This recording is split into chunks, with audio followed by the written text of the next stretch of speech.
Selamat sore Bu Reni dan teman-teman sekalian.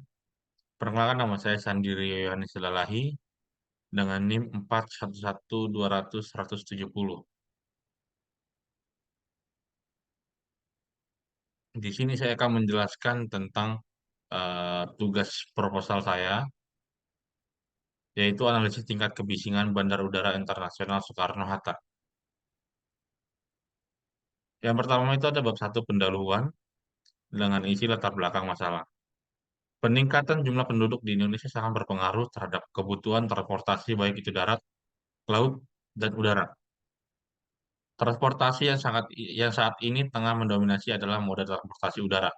Karena transportasi udara mempunyai kecepatan yang lebih tinggi dan mengantarkan penumpang maupun barang dalam dalam perkembangan zaman transportasi udara semakin maju. Pada umumnya, majunya transportasi udara ditandai dengan peningkatan dan penambahan fasilitas di setiap bandar udara dan semakin bertambahnya jasa penggunaan angkutan udara. Era globalisasi menghadirkan berbagai perubahan dan sekaligus tantangan yang perlu diantisipasi sejak dini. Berkembangnya teknologi pada transportasi udara telah memberikan manfaat banyak bagi kehidupan manusia. Namun di sisi lain, perkembangan teknologi justru memberikan dampak buruk bagi lingkungan. Hal ini terjadi karena pembangunan masih hanya berorientasi pada profit semata dengan tidak memperhatikan aspek-aspek yang lain. Salah satu aspek yang paling penting adalah aspek lingkungan. Dalam transportasi udara, parameter yang harus diperhatikan adalah mengenai kebisingan di daerah bandara dan wilayah sekitarnya. Kebisingan sangat mempengaruhi gangguan konsentrasi hingga mengalami kecacatan pada pendengaran akibat kebisingan pesawat. Kebisingan yang ditimbulkan oleh pesawat yaitu 120 dB dan sudah sangat sulit ditoleransi oleh telinga manusia. Pada umumnya, pendengaran manusia yaitu 20 Hz sampai 20.000 Hz dan batas aman pendengaran manusia yaitu di bawah 85 Hz untuk durasi maksimal 8 jam. Gejala pertama yang paling umum adalah tinnitus, diikuti gangguan pendengaran. Tempat kerja yang penuh kebisingan dan getaran dapat mempengaruhi pendengaran dan keseimbangan kerja.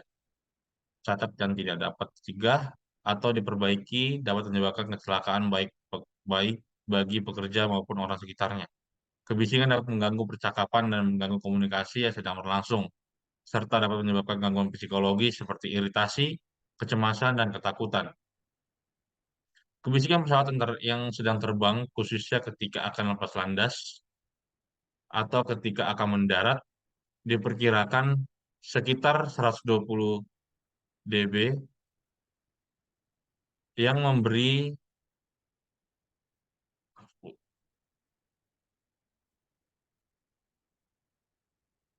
melebihi kemampuan telinga manusia. Menurut mereka dan Tuhan, tahun 1994. Tempat kerja yang penuh kebisingan dan getaran dapat mempengaruhi pendengaran dan keseimbangan pekerja. Kegagalan yang tidak dicegah atau diperbaiki dapat menyebabkan kecelakaan baik bagi pekerja maupun orang sekitarnya. Kebisingan dapat mengganggu pembicaraan dan mempengaruhi komunikasi yang sedang berlangsung, serta dapat menyebabkan gangguan psikologis seperti rasa kesal, cemas, dan takut. Gangguan kejiwaan yang disebabkan oleh kebisingan bervariasi tergantung pada intensitas kejadian, frekuensi, periodisitas, waktu, durasi, kompleksitas kebisingan, dan ketidakteraturan kebisingan.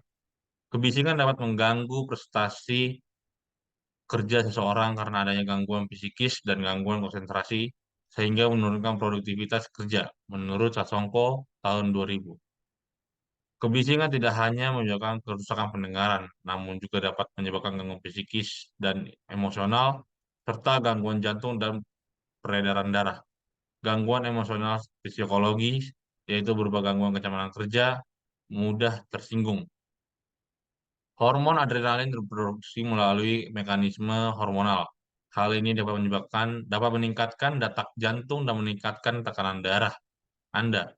Dari jumlah tersebut, di antaranya adalah penyakit kardiovaskular.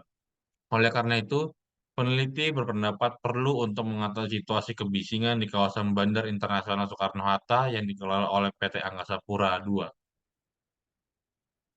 Berikut ada identifikasi masalah. Berdasarkan hasil survei pendahuluan, diketahui adanya komplain dari warga mengenai tingkat kebisingan. Maka dari itu, identifikasi masalah dalam penelitian itu yaitu yang pertama, penelitian dilakukan di Bandara Udara Internasional Soekarno-Hatta. Penelitian ini dilakukan dengan survei langsung di lokasi yang akan diteliti, mengukur tingkat kebisingan pesawat. Yang keempat, pengelolaan data penyakit yang disebabkan oleh kebisingan pesawat. Selanjutnya ada perumusan masalah. Yang pertama itu berapa tingkat kebisingan yang disebabkan oleh aktivitas operasional Bandar Internasional Soekarno-Hatta. Yang kedua, pada pukul berapa tingkat kebisingan tertinggi. Yang ketiga, upaya apa yang dilakukan untuk mengurangi kebisingan bagi pekerja dan lingkungan sekitarnya selama jam operasional berlangsung. Berikut ada juga manfaat dan tujuan penelitian.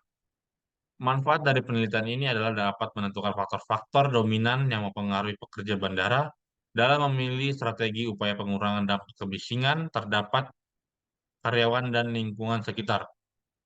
Data tersebut dapat digunakan pihak bandara sebagai referensi, dapat menentukan kebijakan terkait adaptasi dan solusi menghadapi risiko pekerja yang terpapar bising. Adapun tujuan dari penelitian ini yaitu mengidentifikasi dan memetas fluktuasi tingkat kebisingan disebabkan oleh aktivitas operasional bandar udara. Yang kedua, menentukan upaya pencegahan kebisingan terhadap pekerja dan lingkungan di sekitar kawasan bandar udara. Berikut ada pembatasan dan ruang lingkup masalah. Batasan dan ruang lingkup masalah pada peneliti ini yaitu yang pertama, penelitian dilakukan pada permukiman sekitar Bandar Internasional Soekarno-Hatta. Yang kedua, penelitian dilakukan di beberapa titik yang berbeda pada lingkungan warga. Yang ketiga, sumber bising dari suara yang ditimbulkan oleh aktivitas pesawat saat keberangkatan dan kedatangan. Yang keempat, pengelolaan dan menggunakan Microsoft Excel untuk menentukan kebisingan rata-rata. Yang kelima, standar atau batas ambang yang dipakai yaitu baku tingkat kebisingan nomor 48 tahun 1996. Yang keenam, rencana survei akan dilakukan di hari kerja di jam 8 sampai selesai. Yang kedua ada bab 2, yaitu tinjauan pustaka yang berisi tingkat yaitu tingkat kebisingan. Yang pertama, definisi tingkat kebisingan. Kebisingan adalah kebisingan kegiatan atau kegiatan yang tidak diinginkan pada tingkat tertentu dan pada waktu tertentu yang mempengaruhi kesehatan manusia dan kenyamanan lingkungan hidup. Kebisingan merupakan gabungan dari berbagai suara yang tidak diinginkan yang dapat mempengaruhi kesehatan manusia. Masalah kebisingan yang sering ditemukan ialah pengaruh transportasi terhadap lingkungan yang ditimbulkan dari adanya lalu lintas seperti jalan rel kereta, maupun bandar udara. Dalam hal ini, kebisingan yang terjadi diakibatkan oleh adanya aktivitas atau pergerakan kendaraan. Kebisingan dari aktivitas atau pergerakan kendaraan ini berbanding lurus dengan jarak suatu lokasi yang menerima kebisingan. Sehingga semakin dekat dengan sumber kebisingan, maka semakin besar pula tingkat kebisingan yang didengar. Transportasi udara, pesawat terbang dapat memberikan pengaruh kebisingan yang tinggi bagi lingkungannya, terutama pada saat pesawat terbang melakukan pendaratan atau saat lepas landas. Kebisingan telah menjadi salah satu jenis pencemaran lingkungan atau pencemaran suara yang harus diperhatikan karena jika berlebihan dapat menimbulkan gangguan kesehatan seperti gangguan pendengaran. Dalam hal ini, telinga merupakan salah satu dari panca indera yang dimiliki manusia. Kebisingan termasuk dalam analisis mengenai dampak pencemaran lingkungan atau AMDAL. Dan pencemaran tersebut harus dikelola dan dipantau sesuai dengan batasan yang telah ditetapkan untuk mengendalikan kegiatan yang dilakukan. Kebisingan merupakan polutan dan perlu dilakukan lebih banyak upaya untuk meminimalkan dampaknya. Namun hal ini sering diabaikan ketika membandingkan dengan bentuknya pencemaran lainnya, seperti pencemaran air atau pencemaran udara. Hal ini dikarenakan kebisingan tersebut tidak meninggalkan residu apapun di area tersebut. Berbeda dengan polusi udara yang meninggalkan residu di lingkungan. Sisa polusi udara terdiri dari polutan di udara. Namun kebisingan itu sendiri dapat merusak ketenangan dan kenyamanan lingkungan seseorang.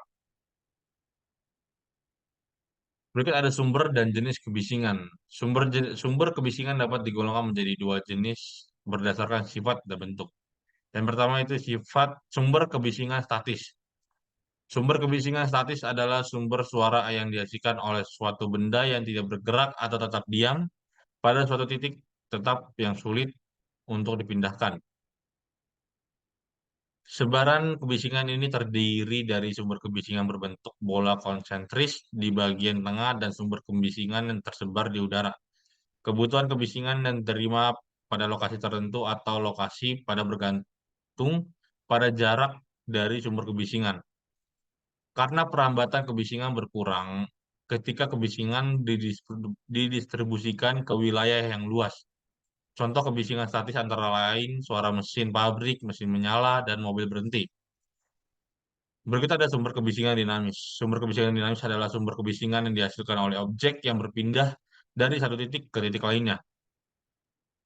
Sumber ini pola sebaran kebisingannya adalah silinder konsentris terhadap sumbernya. Jenis ini biasanya berasal dari alat atau kegiatan transportasi. Contoh kebisingan dinamis antara lain pesawat terbang, mobil, kereta api, dan lain-lain. Sumber kebisingan utama menurut pengendalian kebisingan dapat diklasifikasikan menjadi dua menurut Prasetyo tahun 2006, yaitu kebisingan interior atau internal. Kebisingan interior adalah kebisingan yang bersumber dari aktivitas manusia seperti alat musik, alat elektronik dalam rumah tangga, serta kebisingan yang dihasilkan dari proses di dalam pabrik atau produksi barang. Yang selanjutnya ada kebisingan eksternal atau luar. Kebisingan eksternal merupakan kebisingan yang sangat mengganggu. Kebisingan yang dapat berasal dari lalu lintas atau transportasi, industri, pembangunan gedung, dan lain-lain. Pada sumber kebisingan utama pesawat terbang, yaitu menurut Rane dan Cautron tahun 1987 dalam Primanda tahun 2012, yaitu ada turbojet engine noise, yaitu kebisingan yang dihasilkan dari adanya pergerakan mesin yang berakselerasi dengan udara luar melalui nozzle yang terletak di ujung sudut suatu mesin. Yang kedua ada turbofan engine noise, yaitu kebisingan yang dihasilkan dari kompresor dan turbin pada pesawat terbang. Yang ketiga ada aerodynamic noise, yaitu kebisingan yang dihasilkan oleh aliran udara yang berada pada bagian bawah badan pesawat terbang, rongga-rongga pesawat, roda gigi pesawat pendaratan, serta bagian permukaan pada pesawat terbang. Yang keempat ada propeller aircraft noise, yaitu kebisingan yang dihasilkan dari kekuatan gas pada turbin mesin pesawat terbang. Berikut ada faktor-faktor yang mempengaruhi tingkat kebisingan. Tingkat gangguan kebisingan. Adapun faktor-faktor yang mempengaruhi terjadinya kebisingan terjadi 4 faktor menurut WHO tahun 1995. Di antaranya adalah intensitas bunyi, frekuensi, durasi, dan sifat. Intensitas bunyi merupakan besarnya energi yang dipancarkan oleh suatu sumber bunyi dengan satuan desibel. Frekuensi adalah jumlah gelombang bunyi yang diterima oleh telinga setiap detiknya. Dalam hal ini, telinga manusia dapat menerima frekuensi sebesar 16 sampai 20 ribu Hz dan untuk berkomunikasi atau bicara sebesar 250 sampai 4.000 Hz. Durasi dalam hal ini merupakan lamanya pemaparan yang diterima oleh manusia dalam mendengar bunyi. Semakin lama pemaparan terhadap suara bising dapat menimbulkan pengaruh pada pendengar manusia. Sedangkan sifat mengacu pada distribusi yang dihasilkan dari sumber bunyi terhadap waktu, seperti kebisingan terus-menerus atau kontinu, kebisingan terputus-putus, intermittent, dan kebisingan impulsif dengan durasi yang cepat namun sangat bahaya. Tingkat gangguan kebisingan pesawat terbang pada bandar udara dapat dipengaruhi oleh frekuensi penerbangan dan jenis pesawat. Frekuensi penerbangan merupakan banyaknya pergerakan pesawat atau aktivitas penerbangan. Frekuensi penerbangan yang tinggi dapat berpengaruh pada besarnya tingkat kebisingan yang terjadi. Hal ini karena aktivitas yang padat atau sibuk pada penerbangan. Terdapat beberapa jenis pesawat yang menghasilkan suara bising yang mengganggu masyarakat yang ada di sekitarnya. Pesawat yang memiliki badan besar harus memiliki mesin yang kuat dan besar untuk dapat mengangkat pesawat tersebut. Mesin tersebut menghasilkan nilai atau tingkat kebisingan yang besar pula. Pengaruh kebisingan pada penghuni permukaan sekitar bandar udara. Gangguan didefinisikan sebagai keadaan ketidaksenangan dari kondisi yang terjadi atau sedang terjadi oleh seseorang oleh seseorang. Gangguan kebisingan dapat berpengaruh dalam jangka pendek maupun jangka panjang. Pengaruh kebisingan pesawat terbang terhadap individu atau masyarakat dipengaruhi oleh beberapa faktor, seperti besarnya tingkat kebisingan yang dihasilkan, jumlah penerbangan, jenis pesawat terbang yang digunakan, waktu operasional, sistem runway yang digunakan, dan sebagainya. Pemaparan kebisingan pesawat terbang pada bandar udara terhadap masyarakat berkaitan dengan penggunaan tanah atau penggunaan lahan dan bangunan yang ada di sekitar bandar udara, jarak terhadap bandar udara, serta sikap atau persepsi masyarakat yang ada di sekitar bandar udara. Menurut Kementerian Lingkungan Hidup, pencemaran kebisingan dianggap suatu pencemaran atau populasi yang istimewa. Dalam hal ini, persepsi atau penilaian subjektif sangat menentukan untuk mengenali suara atau bunyi sebagai suatu pencemaran kebisingan atau tidak. Kebisingan sebagai suara yang tidak diinginkan harus dikendalikan agar tidak menimbulkan pengaruh terhadap kenyamanan dan kesehatan manusia. Peningkatan tingkat kebisingan secara terus-menerus dari aktivitas lingkungan yang dalam hal ini adalah aktivitas penerbangan terdapat efek atau pengaruh yang ditimbulkan. Pengaruh gangguan tingkat kebisingan terhadap masyarakat yang ada di sekitar bandar udara dapat dikelompokkan menjadi dua kelompok, yaitu pengaruh auditorial dan pengaruh non-auditorial.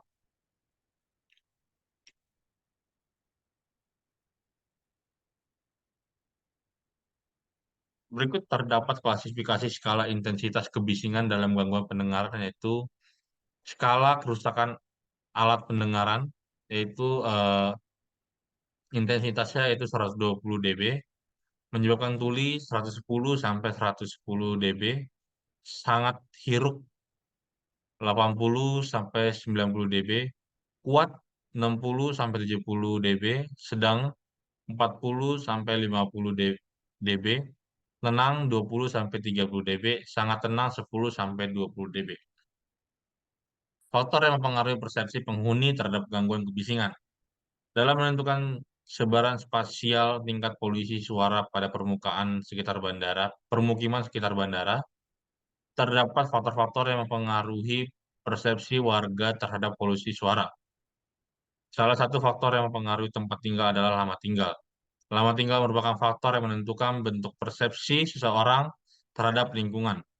Faktor lama tinggal dapat mempengaruhi persepsi penduduk terhadap polusi suara di sekitar bandara. Orang yang sudah lama tinggal di sana lebih mampu melihat dan memahami lingkungan sekitarnya. Perubahan lingkungan sekitar bandar dapat dirasakan oleh warga akibat meningkatnya frekuensi penerbangan dan aktivitas. Oleh karena itu, lamanya waktu yang dihabiskan seseorang di suatu daerah dapat mempengaruhi penilaiannya terhadap lingkungan menurut Haryanto tahun 2018. Manusia mempersepsikan kebisingan sebagai kebisingan biasa dengan melakukan adaptasi terhadap lingkungan dalam jangka waktu yang lama.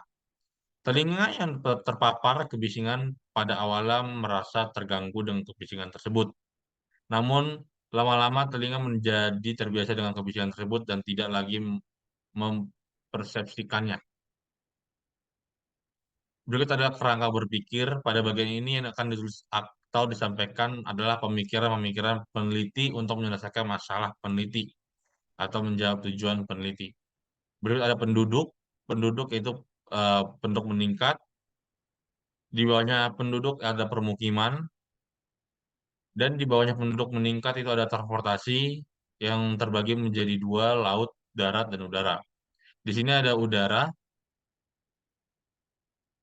pesawat terbang, frekuensi penerbangan, kebisingan. Di dalam kebisingan itu ada di dalam permukiman itu ada warga, selanjutnya ada pengendalian. Bab 3. Menurut Koen Ningrat tahun 1993, metode adalah cara atau rute untuk upaya ilmiah. Metode selain itu ada jenis penelitian lainnya. Dengan kata lain, apabila data yang akan dianalisis adalah data individual yang diperoleh dari suatu kasus tertentu, maka penelitian tersebut merupakan penelitian studi kasus. Jenis penelitian juga dapat diklasifikasikan menurut metode peneliti dan tujuannya.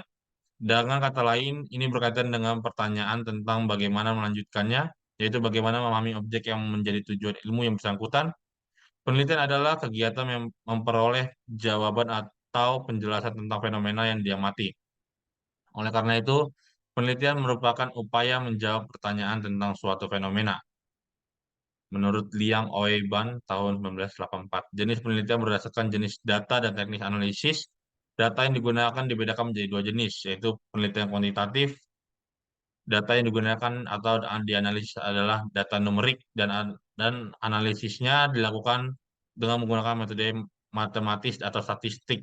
Kajian ini menyangkut bilangan nominal atau bilangan terhitung. Yang kedua ada penelitian kualitatif, ya data yang digunakan dapat berupa data string atau suatu bentuk yang mencatat suatu kualitas, sifat atau keadaan tertentu yang berhubungan dengan suatu perilaku. Tempat dan waktu penelitian, tempat dan waktu penelitian akan dilaksanakan yaitu tempatnya itu di Tangerang. Waktu penelitian itu eh, Senin sampai Jumat, jamnya jam 8 sampai selesai. Populasi dan instrumen penelitian dalam penelitian ini, instrumen penelitian akan dipakai adalah sound level meter tipe NA20 yang mempunyai range pengukuran 30 sampai 130 dB untuk mengukur tingkat bising. Global Positioning System atau GPS untuk menentukan titik koordinat suatu lokasi sampling. Stopwatch untuk menghitung waktu sampling. Jadwal penelitian yaitu di hari Senin sampai Jumat di jam 8 sampai selesai. Berikut adalah daftar pustaka. Sekian presentasi saya. Bila ada salah kata, mohon dimaafkan. Sekian, terima kasih.